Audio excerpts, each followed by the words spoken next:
Bueno, pues vamos a ir empezando. Esta mesa número 5, se titula Sustentabilidad, Autogestión, Alteridad, Crisis, Resistencia, Alternativas.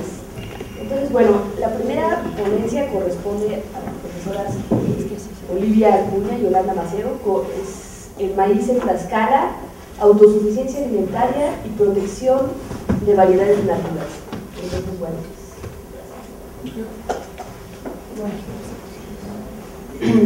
Estoy un poquito afónica, pero espero que me escuchen bien con apoyo del micrófono. Bueno, antes de entrar al tema específico, darles un contexto. Bueno, como ustedes sabrán, México no siempre fue dependiente de su producción alimentaria, sino que hacia los años 60, finales de los 60, se pierde la autosuficiencia alimentaria. Más claramente hacia los años 80, con el cambio de las políticas, se abre el mercado, por ejemplo, a Estados Unidos con la firma del Tratado de Libre Comercio, y esto genera como saldo, entre otras cosas, hay muchas políticas, digamos, que llevaron a que México generara una dependencia alimentaria. No voy a detener mucho en ello, pero como saldo del neoliberalismo, pues hoy en día importamos el 40% de nuestros alimentos.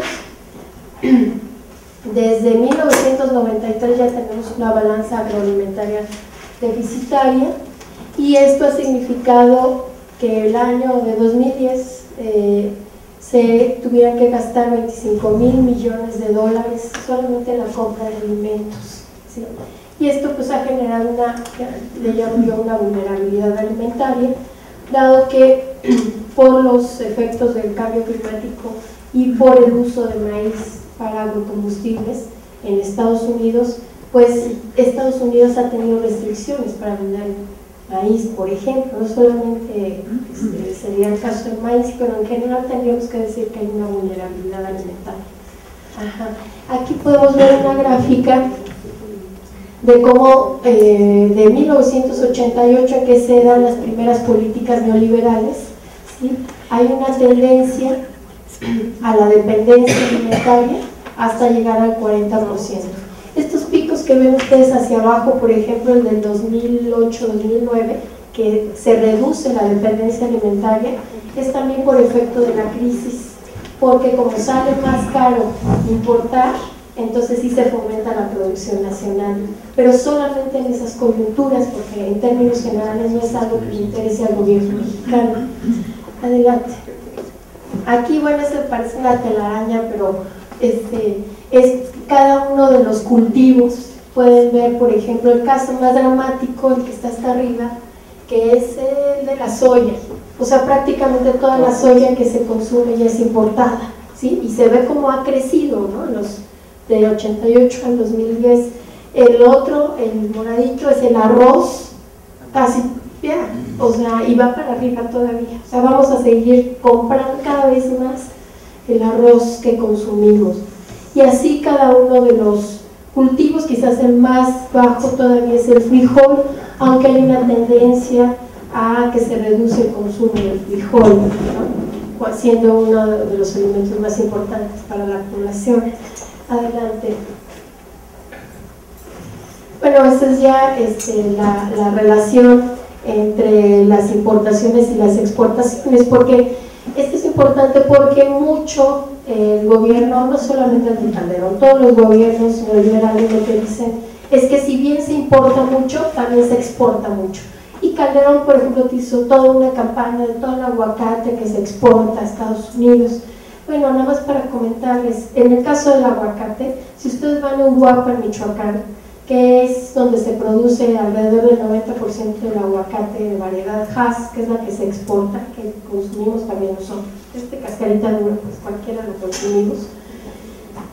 Van a ver lleno de empacadoras gringas, o sea, ya ni siquiera le ponen el nombre en español, está todo en inglés, todas las empacadoras son de Estados Unidos. Esas son las que se han beneficiado de las exportaciones, o sea, que es una ilusión también suponer que no importa que importemos tanto si exportamos mucho, ¿sí? Hay que ver qué se importa frente a lo que se exporta para empezar, porque importamos alimentos y les mandamos flores y frutas exóticas. Bueno, en 2008, que es como el punto de partida de este estudio, ustedes saben, hubo una crisis alimentaria, ya se había manifestado en México desde finales de 2006, empezó el foco rojo, incluso el primer problema que enfrentó Calderón a la llegada al poder fue en enero del 2007, se acaba de entrar a la presidencia, y esto fue la crisis de la tortilla, que fue cuando se incrementó significativamente el precio de este alimento, porque pues ya se empezaba a visualizar el problema del mercado del maíz, con una elevación de los precios, y en México además se agravó porque hay una serie de empresas nacionales como Maseca, Minsa y otras a nivel regional, incluso algunas que no conocemos bien sus nombres, pero que son las que están acaparando y especulando con el maíz. En esa época Calderón tuvo que verse obligado a pactar con los empresarios para que se llegara al precio de 8.50 la tortilla, que venía de 5.50, o sea, en un mes subió 3 pesos. A lo mejor, no sé, alguna vez me preguntaron, bueno, ¿cómo cuando tú hablas de crisis alimentaria, cómo no la percibo? Yo no la veo, ¿dónde está la crisis alimentaria? No tengo hambre. Obviamente que eso se ve reflejado principalmente en los precios de los alimentos. Hablan con sus padres, aunque todas las amas de casa pues tienen muy clarito esto, ¿no? Que ya no les alcanza y todo eso. Pero no solamente la crisis alimentaria, también, si pudiéramos ponerle, digo, para ponerle un número, significó 6 millones de pobres en pobreza alimentaria más, nada más en 2 años, en el periodo de Calderón. Solamente les estoy hablando de 2006 a 2008, hubo 6 millones de en pobreza alimentaria más derivado de la crisis alimentaria, ¿no? Entonces, bueno, como crisis la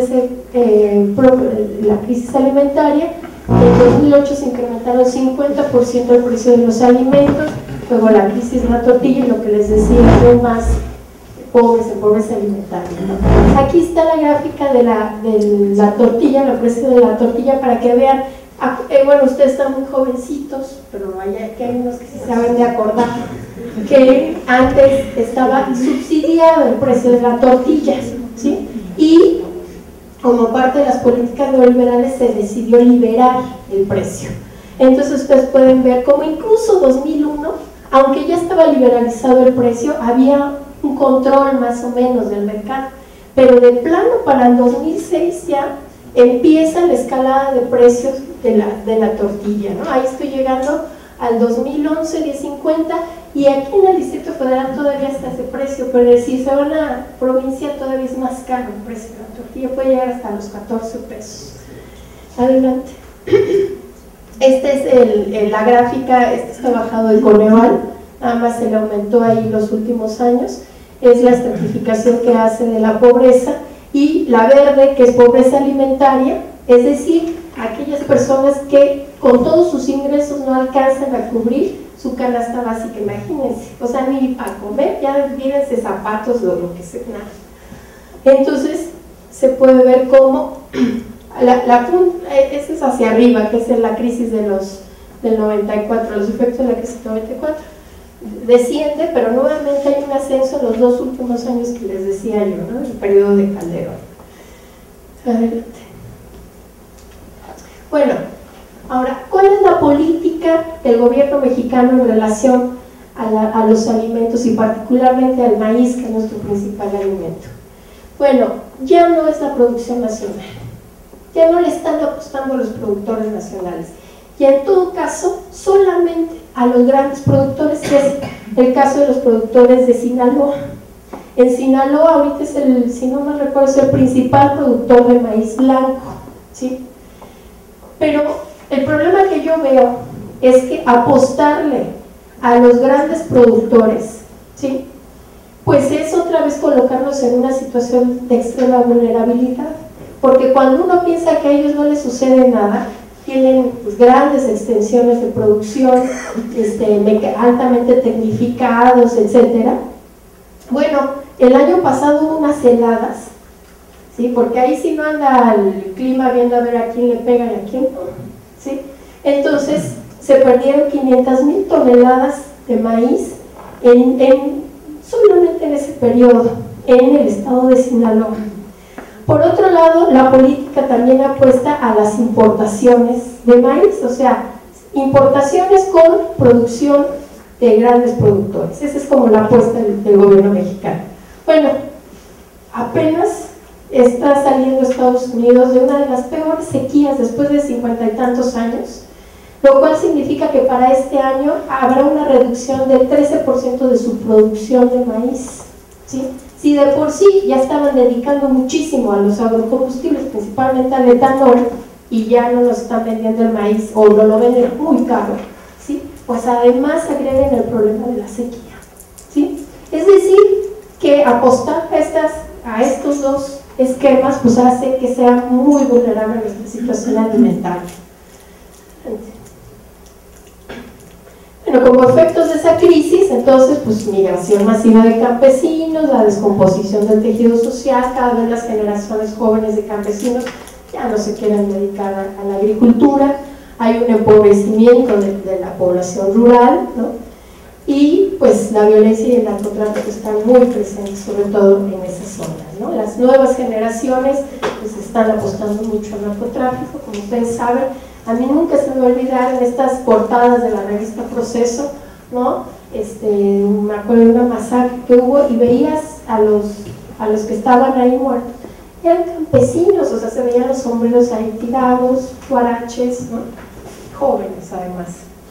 Además, bueno, ya les había dicho, la crisis de la tortilla, el incremento de todos los precios de los alimentos y por supuesto de la pérdida del poder adquisitivo, ¿no? La desnutrición, o sea, tenemos un efecto combinado de desnutrición con sobrepeso y obesidad, ¿no? Ya estamos en los primeros lugares en sobrepeso y obesidad a nivel mundial, pero combinado con un problema de desnutrición. Hablar que 1.8 millones de niños menores de 5 años están en desnutrición es una situación trágica, ¿no? Adelante. Y bueno, las empresas que se están favoreciendo de este esquema, como les decía, son Cargill, ADM, que son gringas, pero también Bimbo, Maseca, Bachoco, Minsa. Ahora con Bachoco, bueno, nos ha quedado todos claro con el problema del huevo, ¿no? Que han sido los más favorecidos con esta escalada de precios y que, aunque se supone que no debía de especularse con el producto, pues seguro que tiene Eduardo Bursa ahí sus bodegas llenas, ¿no? de huevo. Y otras, ¿no?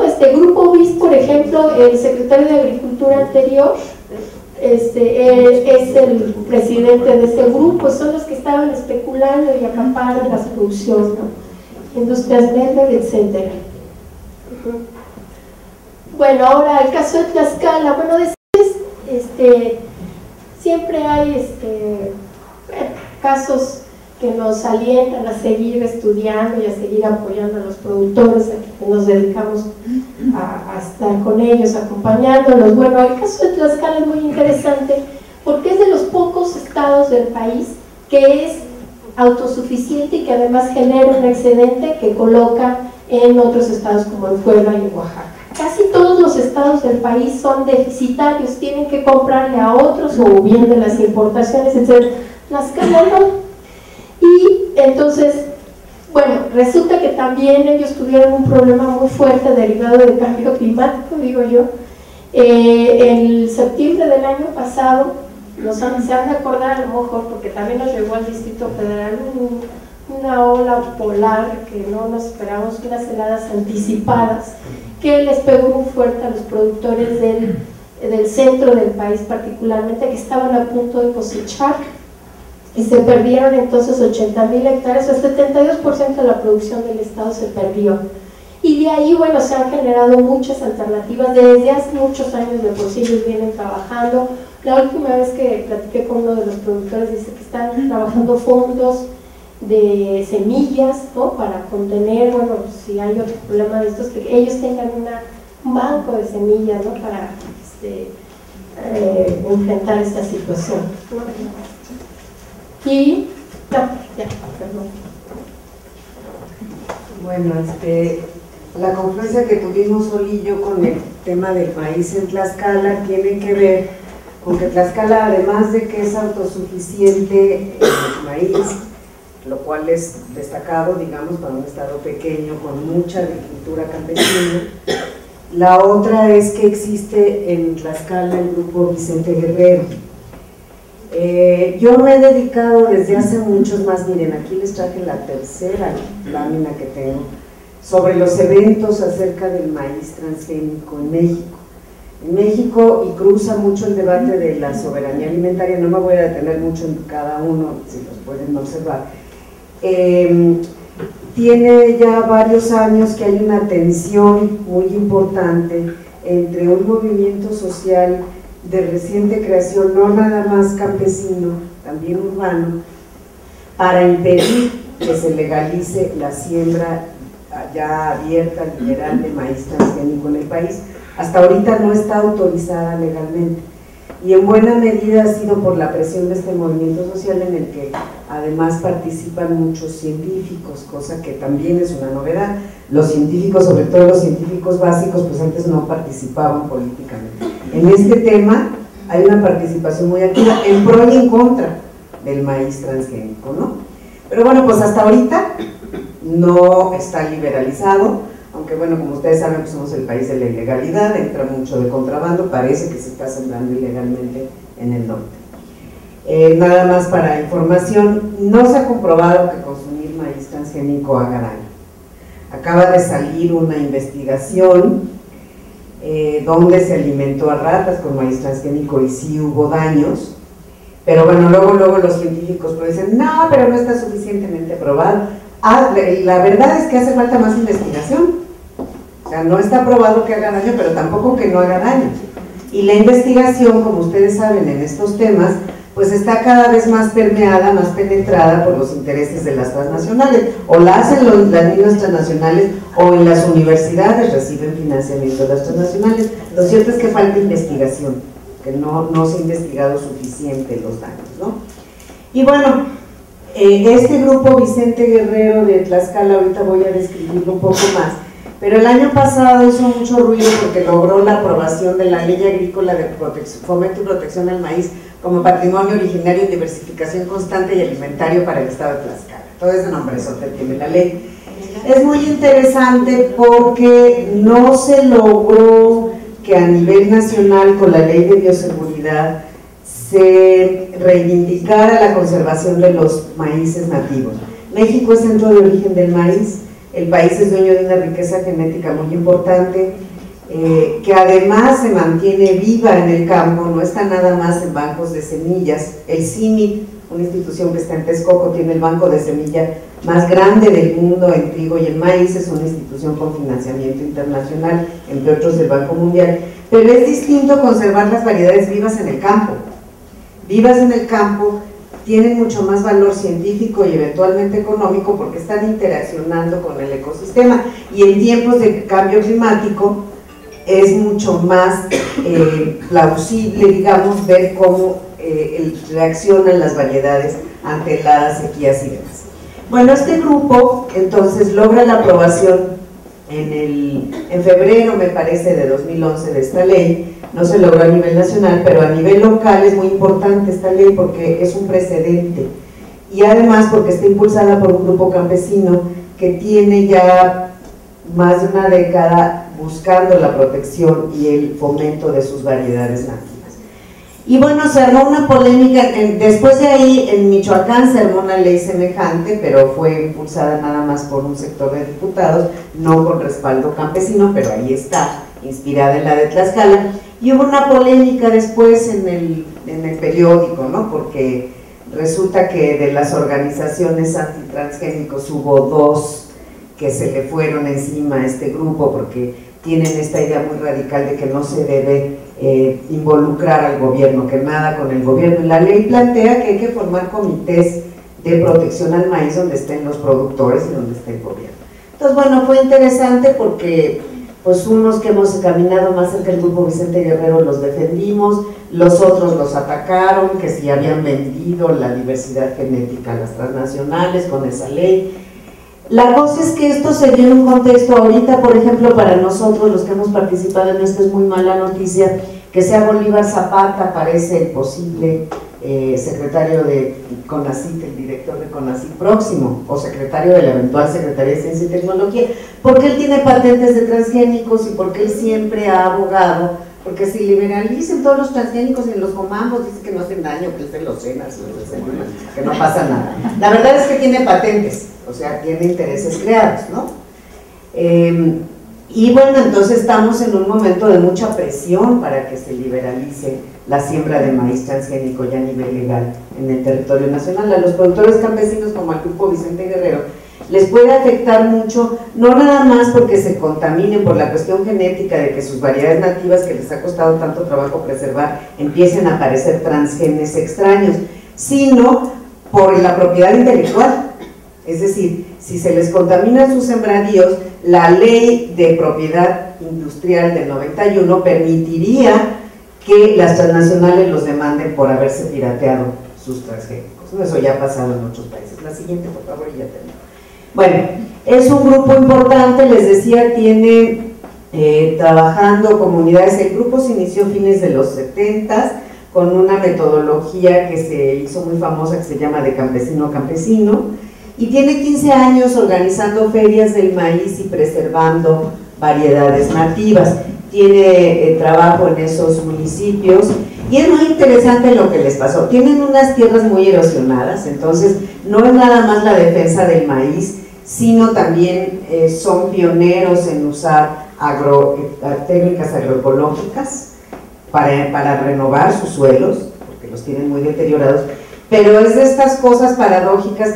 Justamente por estar en una zona tan deteriorada, ellos no fueron objeto del Plan Puebla de los 70s, donde les empezaron a vender híbridos y toda esta agricultura de agroquímicos a lo bestia.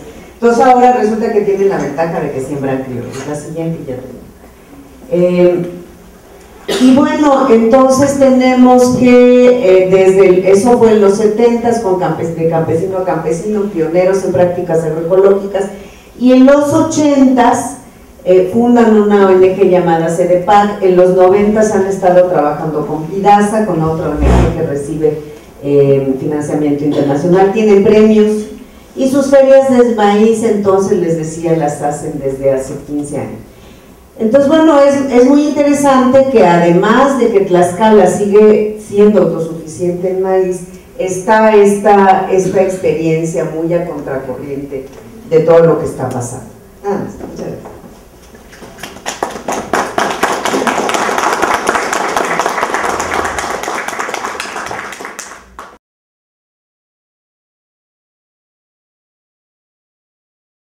Muy